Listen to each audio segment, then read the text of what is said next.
Hey guys, Redneck Mini 14 here, finally getting around to doing my review of my Ruger Mark IV. I did an unboxing video of this a while back. This particular one is the 70th anniversary model, which I'm guessing they're no longer producing because it's now 2020. But in 2019 they did this run of the 70th anniversary model Mark IV, and it's just pretty much the standard model.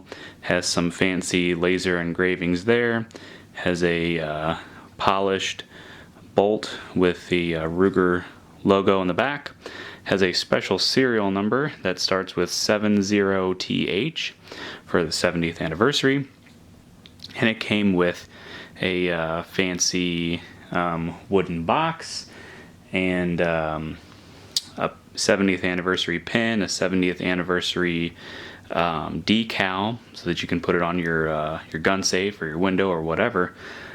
So you know, it came with quite a few little extras, so that was kind of nice. But this is a review of the Mark IV.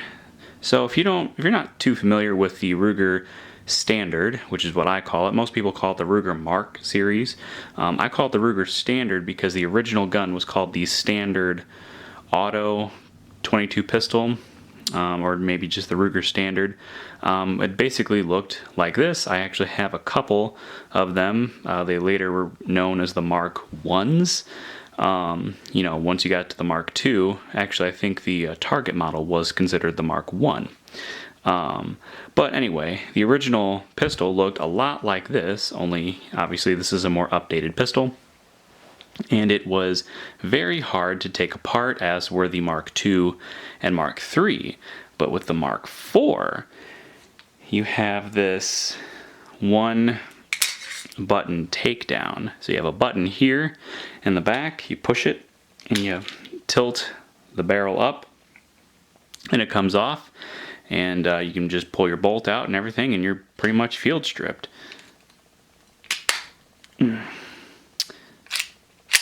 So yeah, your one button takedown, which is what most people like about these Mark IVs, because it took a lot of effort to actually take apart Mark I, II, and III. I may do a video on how hard it is to take them apart. It's not like too terribly hard, but it's kind of a pain. And I would much rather clean this gun than clean any of my other Ruger pistols. Other features of this gun include you have your plastic grips, which is what most Mark IVs come with. Definitely the standard models come with these plastic grips. Some of the other ones come with wood grips. You have a ambidextrous safety, so you have it on both sides. I'm not left-handed, so I'm not used to that. But on this side, if you see, you have white for safe and red for fire. It is a cylindrical bolt design, so it's not like a reciprocating slide or anything. So you have a cylindrical bolt, and it does have a last shot hold open. You have your little release here, which is bigger than the Mark II and Mark III, because the Mark I did not actually have that feature. You have your basic sights, so nothing too fancy there. I actually kind of like these sights. They're just kind of, no frills, basic sights, and I'm kind of a simple guy, so I kind of like that. This particular one is a 4 3/4 inch barrel, tapered barrel, which is what the original Ruger standards were. You have your mag release right here, and compared to, so the Mark I and Mark II, the release was down at the heel, so kind of like a European style. And the Mark III, they came out with the standard American mag release, but it didn't drop free. Well, at least most of the time it did not drop free, but with this one, they have this little spring-loaded detent here, which pops the magazine out.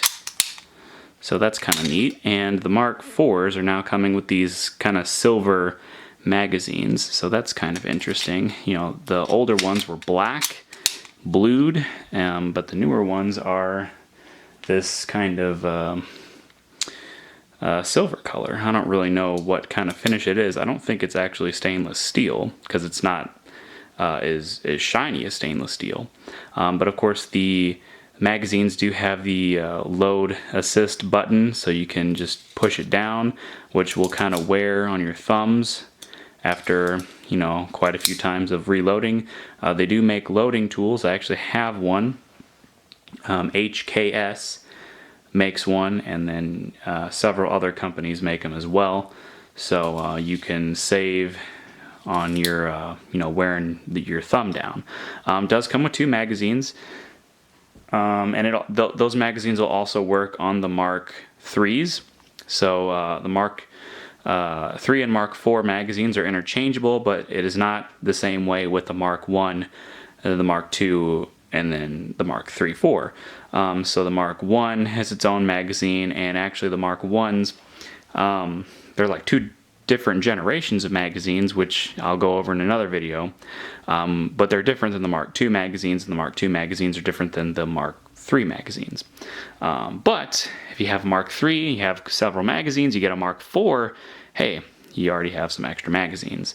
And I do have a Mark III, so now I have 4 magazines between the 2 guns, and I'll probably get a couple more just to take to the range. But I think that's all I can really say about this pistol. Haven't shot it yet. Might shoot it this spring. Yeah, I really like taking 22 pistols and 22 rifles out to the range, so I'll probably get around to shooting this one sometime this spring and tell you how it shoots. I'm sure it'll shoot just the same as all my other Ruger pistols. So anyway, that's my Ruger Mark IV 70th anniversary, my official review of the gun. Subscribe to my channel, like me on Facebook. I'm Redneck Mini 14, and until next time, be safe.